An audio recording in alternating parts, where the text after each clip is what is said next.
হযরতে ঈসা নবীর নাম শুনেছেন না? শুনেছেন।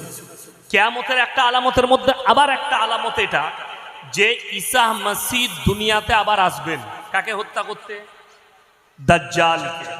কাকে হত্যা করতে? দাজ্জালকে হত্যা করতে আসবে। নামবেন কোথায়? আল্লাহ নামাবেন কোথায়? দামাস্কের মসজিদে, সিরিয়ার দামাস্কের মসজিদে আল্লাহ নামাবেন। সেই মসজিদের ইমাম যিনি থাকবেন তিনি হচ্ছেন ইমাম মেহেদী। এটা কিয়ামতের একটা আলামত। এই ঈসা মসিহ যে মায়ের পেট থেকে দুনিয়াতে এসেছেন তিনার নাম হচ্ছে হযরতে মারিয়াম। কি নাম বললাম?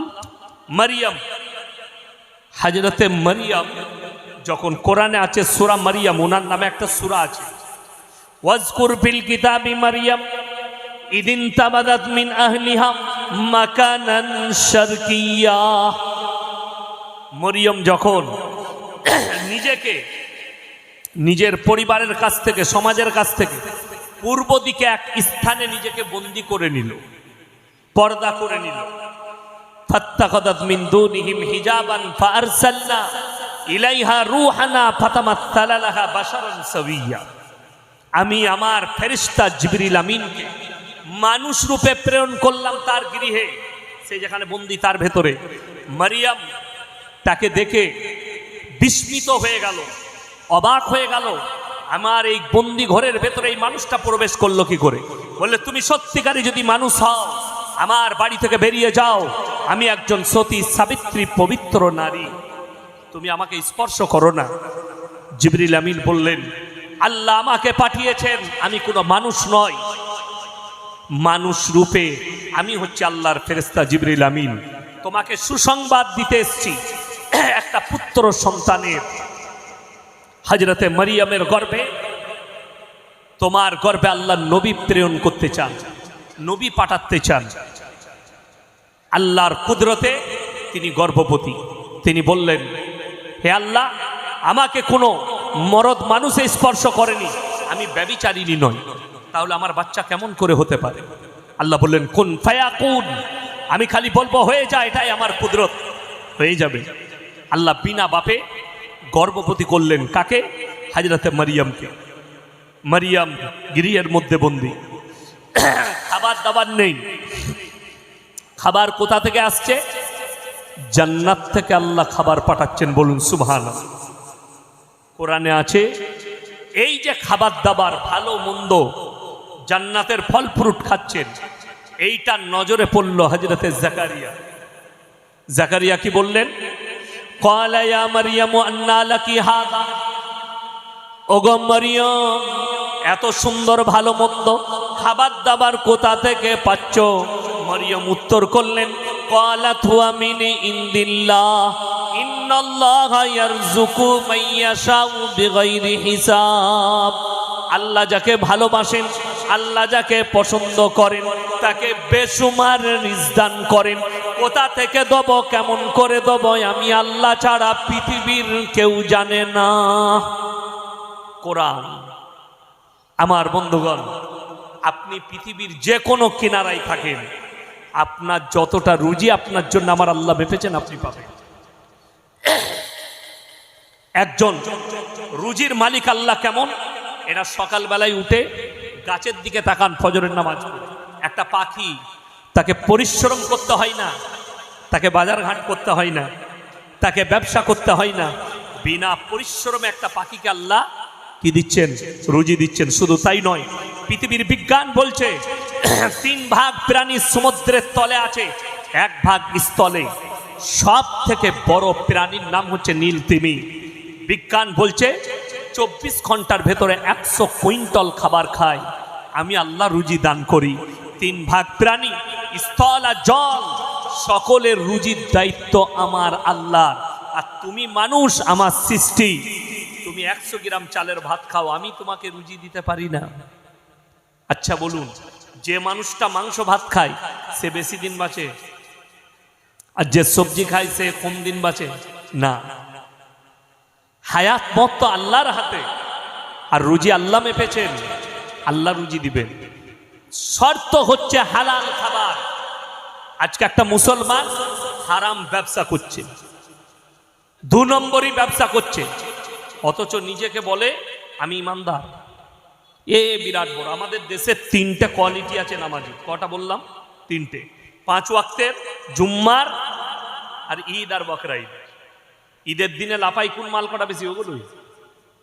একবারই শেষে আসবে, এসে হুজুরকে বলে, হুজুর একটু নিয়তটা বলে দিন তো। নিয়ত নিয়ে কি করবি? দরুদ শরীফ জানে না, দুআয়ে মাসুরা জানে না, আত্তায়াতু জানে না, রুকু সিজদা তাসবিহ জানে না, নিয়ত নিয়ে ধুয়ে খাবি? বুঝো হুজুর নিয়তটা বলে দিন। না না, ওইটাই তো আমার বলার উদ্দেশ্য। আপনি অবাক হবেন আপনার এলাকায় দেখলে, হাইরে মুসলমান কোথায় গেল?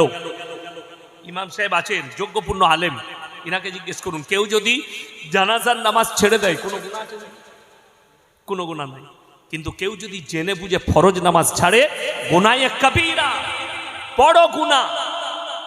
অবাক হবেন, এলান হলো অমুক ভাই ইন্তেকাল করেছেন, জোহরের নামাজের পরে জানাজা হবে। এলান হয় না? হয় না গ্রামে? প্রত্যেকটা গ্রামে এলান হয়, অমুক ভাই জোহরের নামাজের পরে তার জানাজার নামাজ হবে। আলহামদুলিল্লাহ, 5 ওয়াক্তের নামাজিরা উজু করে মসজিদে 5 ওয়াক্তের নামাজ পড়ছে, আর কিছু আউলিয়া আছে উজু করে দাঁড়িয়ে আছে, ও শুধু জানাজা পড়বে। ঠিক বললাম না ভুল বললাম? শুধু জানাজা পড়বে। তাকে জিজ্ঞেস করুন, জানাজার গুরুত্ব বেশি না ফরজ নামাজের গুরুত্ব বেশি? ফরজে কিফায়া আর ফরজ আল্লাহর হুকুম। অবাক লাগে। আপনি আপনার বিবেকটাকে পাল্টান, দিমাগটাকে পাল্টান। আপনি শাক ভাত খান যেন হালাল হয়। এখন অনেকজন প্রশ্ন করে, হুজুর আপনারা কি খাচ্ছেন লোকের ঘরে এসে? আমাকে দাওয়াত দিয়েছেন এই কমিটি, জলসা কমিটি, তারাও মুসলমান, ইমানি ভাই, আমার দিনী ভাই, আর আমিও একজন ইমানদার ভাই। আমি বর্ধমান থেকে এসেছি। হালাল খাওয়ানোর দায়িত্ব হচ্ছে ইনাদের, ঠিক কিনা? কথাটা বুঝতে পেরেছেন না? পারেনি? মেহমান লয়, মেজবানের। আপনি একজন মুসলমান, কোথায় আপনাকে দেখে খেতে হবে? কোনো অমুসলিম ভাই, হিন্দু বন্ধু, তার মেয়ের বিয়ে আপনাকে দাওয়াত দিয়েছে, আপনি যাবেন অবশ্যই, কিন্তু ওইখানে আপনাকে তাকে বলতে হবে, ভাই আমি মুসলমান, আমার কাটা চলে না, আমার হারাম জিনিস চলে না, আমার মদ চলে না, আমাকে একটু ডাল ভাত দাও, আমি এসছি খুশি করে, খেয়ে চলে যাব। ওইখানে আপনাকে দেখে খেতে হবে। আপনি কোনো হোটেলে খাচ্ছেন, আপনার জিজ্ঞেস করা শর্ত যে আপনার হোটেলে যে মুরগির মাংসটা এটা কাটা না জবাই করে, জিজ্ঞেস করতে হবে এইটা আপনি। কিন্তু একটা মুসলমান যখন আমাকে দাওয়াত দিয়েছে, সেখানে জিজ্ঞেস করা লাগবে না, যেহেতু তার ইমানি দায়িত্ব হচ্ছে মেহমানকে হালাল খাবার খাওয়া। এইটা হচ্ছে ইমানি দায়িত্ব তার। এরপর কেউ যদি ইয়াসিন সাহেবকে হারাম খাবার খাওয়া, এটা আমার দায়িত্ব নয়। এখন বলবো, এমন একটা গল্প আছে, এখন যদি এটা পশ্চিমবাংলার মানুষ এই কথাটার উপর আমল করে না, আমাদের সমাজে সুদখোর থাকবে না, হারামখোর থাকবে না, জিনাখোর থাকবে না, লটারিওয়ালা থাকবে না, কোনো ঘুষখোর থাকবে না। কখন বলুন তো? যদি মসজিদে গ্রামের মানুষ আলোচনা করে, মসজিদের মেম্বারে দাঁড়িয়ে গ্রামের সেক্রেটারি যদি এলান করে, যারা সুদের ব্যবসা করবে তার বাড়িতে ইমামের পালা হবে না, তার টাকা মসজিদে চাঁদা নেওয়া যাবে না, তার সঙ্গে আমাদের সমাজের কোনো সম্পর্ক থাকবে না, কালকে সুদ ছেড়ে দিবে। ঠিক বললাম না ভুল বললাম? কিন্তু ব্যাপার কি, ইয়াসিন সাহেব সুদ ঘরের বাড়িতে খাবে না, ও আমাকে দাওয়াত দে, আমি খাবো। আমার বন্ধুগণ, আমার ভাই, না, শরীয়ত নয়। সুদখোর। আজকে দেখুন বিয়ের পণ উঠছে না কেন? আমরা তুলতে পারিনি। ইয়াসিন সাহেব বিয়ে পড়াবে না? আমি 17 বছর বিয়ে পড়াইনি, কারো বিয়ের অনুষ্ঠানে যাইনি। আমাকে যে দাওয়াত দেয়, আমি শর্ত রাখি যে আমাকে দিয়ে বিয়ে পড়ালে মসজিদের ভেতরে নিকাহ পড়াবো, যেটা নবীজির জামানায় ছিল, নবীজির যুগে ছিল। মসজিদের ভেতরে নিকাহ পড়াও, কোনো খারাপই থাকবে না। স্টেজে প্যান্ডেলে চলে গেছে বলেই তো এত খারাপই, বিয়েতে এত হারাম কাজ, এত অবৈধ কাজ প্যান্ডেলে চলে গেছে। আমার বন্ধুগণ, কোনোদিন জিজ্ঞেস করেছেন দিল থেকে, ইমাম সাহেব সুন্নত তরিকায় বিয়েটা কি আছে বলুন? আমার আত্মীয়র বিয়ে মসজিদের ভেতরে পড়ালাম, দিয়ে মুম্বাই থেকে, মুম্বাই বাড়ি, মুম্বাই থাকে, তো খেজুর এনেছে। আমি বললাম খেজুরটা একটু ছড়িয়ে দাও মুসল্লিদের মধ্যে। হাতে করে ছড়িয়ে দিল। একজন বয়স্ক চাচা বলছে, হুজুর এ তো নতুন নিয়ম দেখলাম বিয়ে পড়ানোর, এটা কোথা থেকে পেলেন?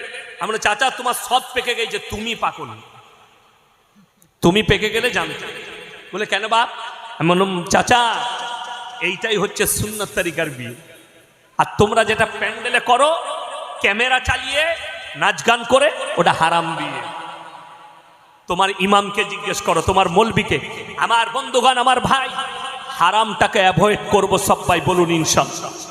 হারামটাকে অ্যাভয়েড করুন, নামাজকে গুরুত্ব দেন। নামাজের এই রমজান মাসে যখন 5 ওয়াক্ত নামাজ পড়ছি, আল্লাহ তুমি আমাকে 5 ওয়াক্তে নামাজ পড়ার তৌফিক দাও। অনেকজন মনে করে ইয়াসিন সাহেব তো বলেছে শবে বরাতে নামাজ পড়া যাবে না। আরে আমি গুটকা খদ্দের লেগে বলেছি জীবনে নামাজ পড়ে না, ও শবে বরাতে মারামারি করছে। যারা 5 ওয়াক্তের নামাজি তার জন্য শবে বরাত। যে জীবনে নামাজ পড়ে না সে ওই রাতে ঝামেলা করে কি লাভ করবে? আমি তার বিরুদ্ধে বলেছি। আমি সিস্টেম বিরোধী লোক, সমাজ বিরোধী লোক নয়।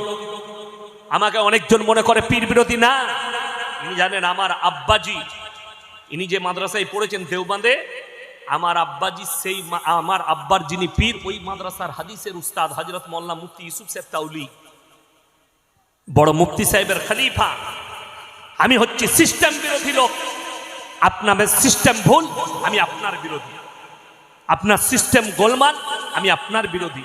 আপনি ভেবে দেখুন, এই রমজান মাস, রমজানুল মুবারকের মাস চলছে, আপনি কি আল্লাহর কাছে ক্ষমা চেয়েছেন? আল্লাহ আমার জীবনের পাপগুলো ক্ষমা করে দাও।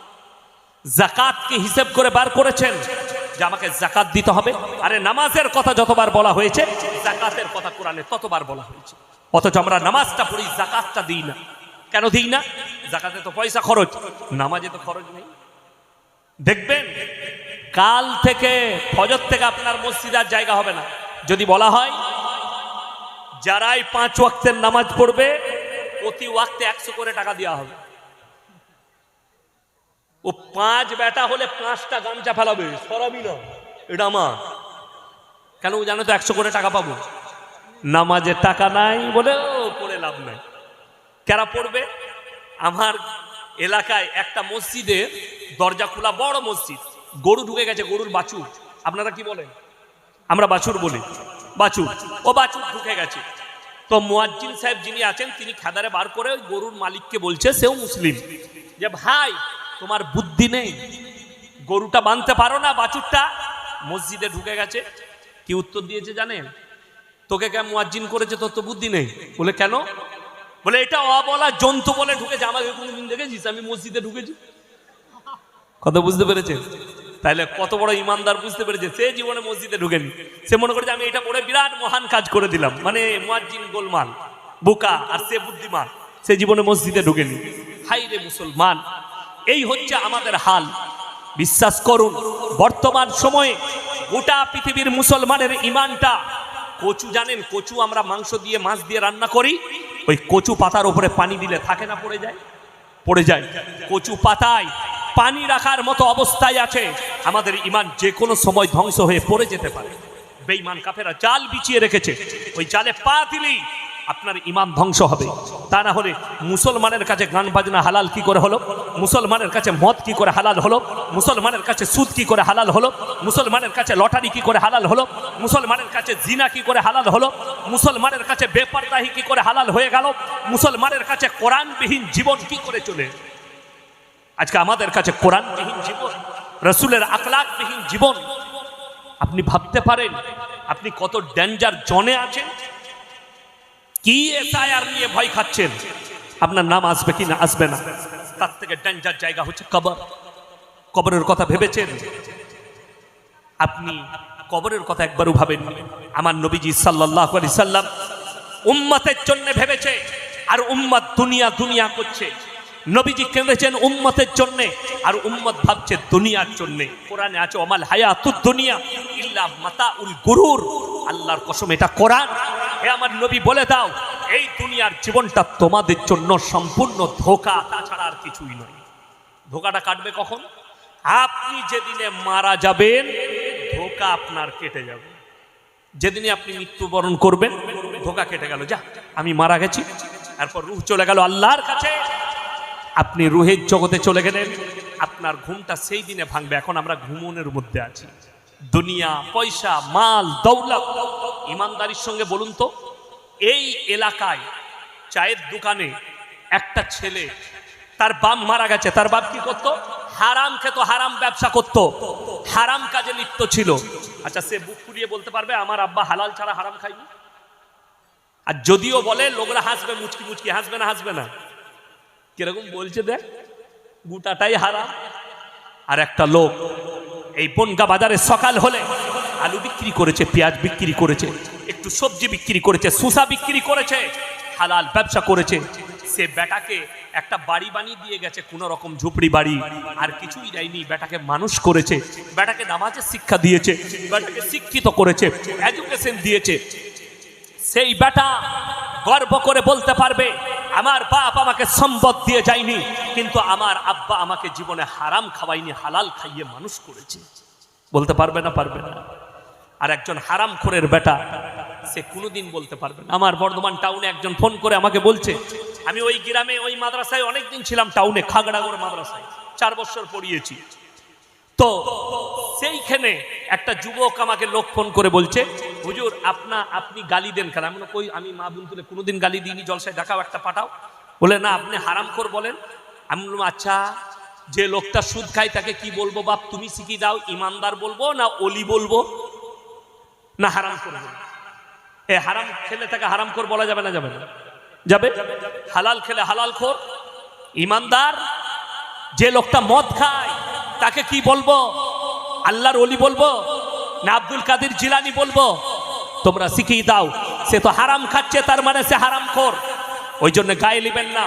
আপনি যদি হারাম খেয়ে থাকেন, আজকে রাতে ইস্তেগফার করেন, আল্লাহ আমি জিন্দগিতে যা হারাম কাজ করেছি আমাকে ক্ষমা করে দাও। আগামী কাল থেকে জীবনে আর হারামের পথে যাব না, আমি যেন হালালের পথে চলি। আমার বন্ধুগণ, আমার ভাই, মরতে আপনাকে আমাকে হবে, হবে না? হবে না? মরণ অবশ্যই আসবে। কোনোদিন মনে মনে ভেবেছেন যে আমার মৃত্যু আসবে?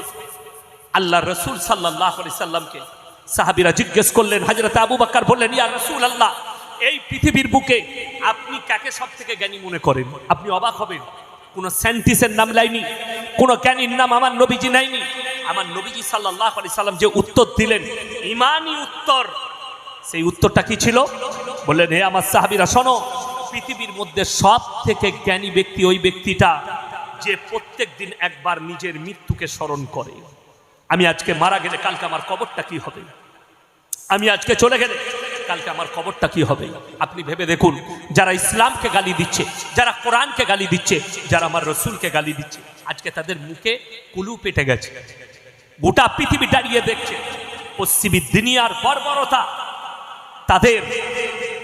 তাদের যে লুচ্ছাগিরি আর তাদের বর্বরতা গোটা পৃথিবী দেখছে। যেটা নবীজি সাল্লাল্লাহু আলাইহি সাল্লামের যুগের আগের যুগের পাপ, তিনার যুগের আগের যে যুগ ছিল সেই বর্বরতার যুগের পাপ ইপেস্টেন ফাইল। ভারতের অনেক জনের নাম এসছে, যদিও আমি তাদের নাম মুখে উচ্চারণ করব না। ভারতেরও নাম এসছে, অনেক দামি দামি প্লেয়ারের নাম এসছে, আর্টিস্টের নাম এসছে। আমি দেখলাম কালকে যে অনেক পৃথিবীর দামি দামি, যাদিকে লোকরা সায়েন্টিস্ট মনে করে, যাদিকে মনে করে এই লোকগুলো পৃথিবীর জ্ঞানী, এরা পৃথিবীকে অনেক কিছু দিয়েছে। কেউ মোবাইল দিয়েছে গবেষণা করে, কেউ ওষুধ দিয়েছে। মাথায় রাখবেন, টেকনোলজি তাদের কাছে আছে, তাদের কাছে নাসা আছে, তাদের কাছে প্রযুক্তি আছে, তাদের কাছে ঈমান নেই। তাদের কাছে শুধু দুনিয়া, পরকাল বলে কিছুই নেই। এই মোবাইলটা তুলে দেখুন, পৃথিবীর বুকে আল্লাহর নবী সাল্লাল্লাহু আলাইহি সাল্লামের যুগের পাপ নয়। নবীজি হাদিস বর্ণনা করেছেন, কিয়ামতের মারাত্মক আলামত তোমরা দেখতে পাবে কিয়ামতের পূর্বে, যখন দেখতে পাবে বর্বরতার যুগের পাপগুলো মডেলিং হয়ে ফিরে আসছে। আজকে একটা মুসলিমদের মহিলা বোরকা পরে রাস্তায় গেলে তাকে কোর্টে কেস লড়তে হয়, এয়ারপোর্টে গেলে তাকে বোরকা খুলতে হয়, কলেজে গেলে তাকে হেউ হতে হয়, অথচ একটা মেয়ে ন্যাংটো গেলে তাকে বাহবা দেওয়া। আপনি জানেন, আমার যুবকরা জানে, কোন একটা মেয়ে শরীর ঢাকা দিয়ে যদি মোবাইলে ছবি ছাড়ে, তার মোবাইলে কোন রকমের কোন লাইক করবে, এই মেয়েটা ভালো না, শরীর থেকে আছে।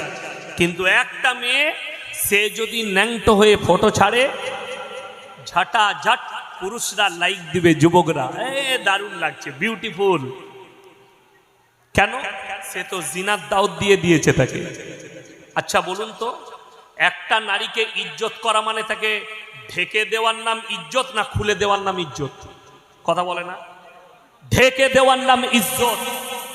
আর সব থেকে দামি কথা, এখানে যারা শিক্ষিত আছেন, ইসলামের প্রতি যাদের অনীহা আছে, আমার বায়ান যারা শুনছেন দূর থেকে হোক, জালসায় হোক, মোবাইলে হোক, যাদের মধ্যে অনীহা আছে, যারা মুসলিম ভাই অথচ ইসলামের প্রতি অনীহা, তারা শুনে যান। আমরা স্কুলে পড়েছি আদিম যুগের ঘটনা, পড়েছি না পড়িনি? এই তো এখানে একটা প্রশ্ন কার কাছে এসেছিল জানি না, আপনার কাছে। বিজ্ঞানীরা ভাইরাল বলেছেন মানুষকে বাঁদর থেকে সৃষ্টি করে, কোরআন কি বলে? আমি একটা জলসায় বলেছি ইতিহাসটা যে লিখেছে বাঁদর থেকে মানুষ এসছে, সে এমনি লেখেনি, 14 কেজি গাঁজা খেয়ে লিখেছে। কত কিলো বললাম? 14 কিলো। যদি বলেন প্রমাণ, দলিল দিয়ে দিচ্ছি। 5 ওয়াক্তের নামাজি বানিয়ে দাও, বলুন আমিন। এই দোয়া সকলে করবেন। ওয়ায়ুকিমুনাস সালাত, তৃতীয় নম্বর যেটা, ওয়া মিম্মা রাযাকনাহুম ইউনফিকুন, আমি যে রিজক দান করেছি সেখান থেকে তোমরা ব্যয় করো। এখন বর্তমানে আমাদের অবস্থা, আমরা হালালের থেকে হারামের প্রতি বেশি ভরসাশীল হয়েছি। হালালের থেকে হারামের প্রতি বিশ্বাসী বেশি হয়েছে আমরা। রাসূল সাল্লাল্লাহু আলাইহি সাল্লামের একটা মারাত্মক হাদিস শুনেলেন, কিয়ামতের যতগুলো আলামত আছে, একটা আলামত হচ্ছে দাজ্জাল আসবে। আসবে না? আসবে না? দাজ্জাল আসবে। এই দাজ্জাল আসবে, এটা তখন কখন বুঝতে পারবে? নবীজি সাহাবীদিকে বললেন যে ওই সময় বুঝতে পারবে দাজ্জাল আসার সময় হয়ে গেছে, যখন তোমরা দেখতে পাবে মুসলমানের কাছে হারাম জিনিসগুলো হালাল হতে শুরু হয়ে গেছে, অবৈধগুলো বৈধ হতে শুরু হয়ে গেছে। আজকে আপনি অবাক হবেন যে আমাদের কাছে মদ ব্যবসা কি করে হালাল হলো, গাঁজা ব্যবসা কি করে হালাল হলো। গতকালকে আমার একজন বন্ধু পুলিশ অফিসার মুর্শিদাবাদে ডিউটি করেন, তো আমাকে একটা তথ্য পাঠিয়েছে, আমি খুবই বিস্মিত হলাম এবং খুব আমার দিল কাঁদলো যে বর্ডার এলাকাগুলোই যতগুলো জেলা আছে, সেই জেলাগুলোর জেলগুলোতে বেশিরভাগ মুসলিম যুবক আছে। কি কারণে? হিরোইন পাচার, গাঁজা পাচার, আফিং পাচার, বিভিন্ন রকম হারাম কাজে লিপ্ত তারা। ধরা পড়ছে, জেলের কুঠরিতে যাচ্ছে। এরপর আপনি কি করে ভাবলেন যে আপনি হারাম খাচ্ছেন? আপনার জানা আছে, যত আমাকে বাদ দেন, যদি কাবা ঘরের ইমামকে স্বয়ং নিয়ে আসেন এখানে দিয়ে দোয়া করান, শর্ত হচ্ছে দোয়া কবুলের প্রথম শর্ত হচ্ছে হালাল খাবার। হালাল খাবার যদি না থাকে আপনার দোয়া আল্লাহ কবুল করবেন না। 2 নম্বর, যারা হারাম খাবার নিজের সন্তানের মুখে তুলে দিবে, রাসূল বলছেন তার সন্তান নেক হতেই পারে না, নেক হবে না। এটা রাসূল সাল্লাল্লাহু আলাইহি সাল্লাম বললেন। অর্থাৎ আল্লাহ যে রিজক দিয়েছে সেই রিজক থেকে আপনি খরচ করুন। এখন আপনি ভাবছেন যে মৌলী সাহেবরা তো আমাদেরকে খাইয়ে দিবে না। সকলে বলুন রুজির মালিক কে?